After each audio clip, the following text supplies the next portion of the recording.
Nous voici de retour dans cette émission spéciale présentée depuis la RTBF pour la DER des DER de l'année 2014. Une RTBF qui décidément compte pas mal de talent puisque dans quelques jours, vous allez découvrir certains de vos animateurs favoris jouer une célèbre pièce, Le mariage de Mademoiselle Beulemans. Et oui, ils s'appellent Guy Lemaire, Adrien de Viver ou Marie-Hélène Van der Borch. Ils sont journalistes ou animateurs à la RTBF et ils se sont prêtés au jeu de la comédie. C'est un moment à découvrir le 26 décembre, c'est-à-dire le lendemain de Noël. Ah oui, Barbara, mais cette célèbre pièce a aussi inspiré le Lions Club Bruxelles Amigo qui a organisé un véritable mariage de Mademoiselle Beulemans avec tout le bazar, les costumes d'époque dans le cadre de l'hôtel de ville sur la grande place de Bruxelles. Et en plus de tout ça, un cortège dans les rues de Bruxelles et puis aussi une ambiance à la Zwanze pour le plus grand plaisir des touristes présents ce jour-là.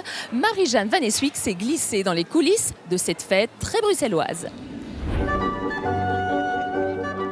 Un spectacle inhabituel sur la Grande Place de Bruxelles. Un mariage en grande pompe et en costume de 1910.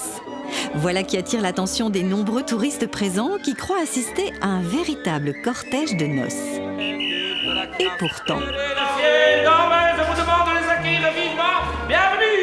Ce mariage, c'est une création du Lions Club Bruxelles Amigo dont tous les membres sont présents, aux côtés de quelques comédiens amateurs trop heureux de participer à cette noce historique. Car ce mariage est le prolongement de la pièce à succès du théâtre bruxellois, Le mariage de Mademoiselle Beulemans. Vous l'aimez un peu aussi? Oui. Bon, c'est bien. Alors on continue.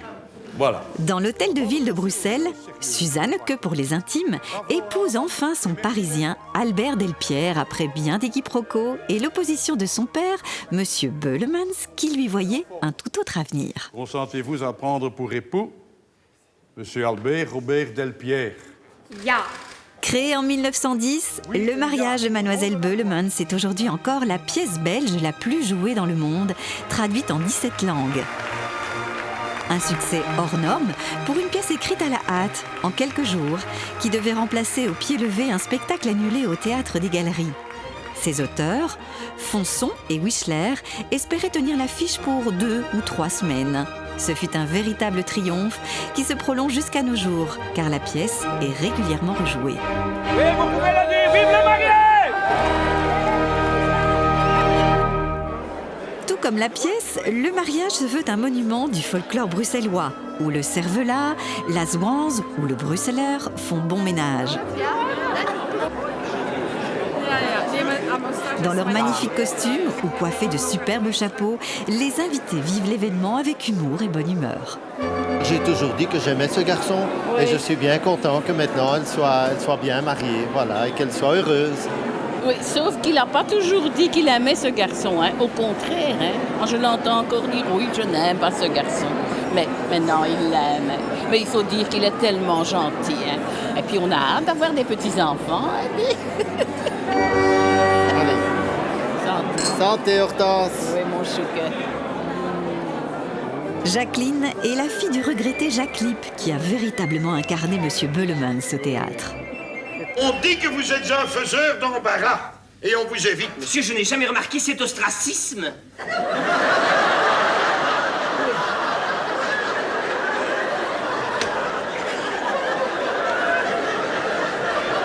Ostracisme! Mais vous en brouille! Moi, je n'aime pas ce garçon, hein! Le long cortège de mariage a traversé la Grande Place pour arriver devant le Théâtre Royal des Galeries, qui joue encore régulièrement le mariage de Mademoiselle Beulemans. Un passage très symbolique pour les couples de jeunes mariés. On est heureux et on est très fiers d'interpréter cette pièce de théâtre et d'en sortir mariés réellement, en tout cas. Oui. Je ne sais pas ce que tu en penses. Pour le meilleur. La même chose. Donc voilà, pour le meilleur et pour le pire. Le rire. Voilà. Albert et Suzanne ont emmené leurs invités dans une superbe salle de l'hôtel Plaza pour un repas de noces et une soirée de fête.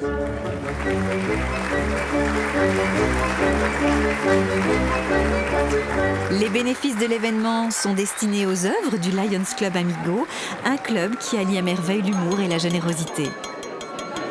Comme je suis une bruxelloise de naissance et que je trouve que le bruxellois se perd un peu, et ce que je trouve tellement dommage parce que le bruxellois a tellement de qualité, mais il est tellement modeste.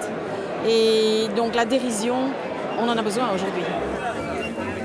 Et la fête s'est clôturée avec la spectaculaire pièce montée d'une célèbre maison bien bruxelloise.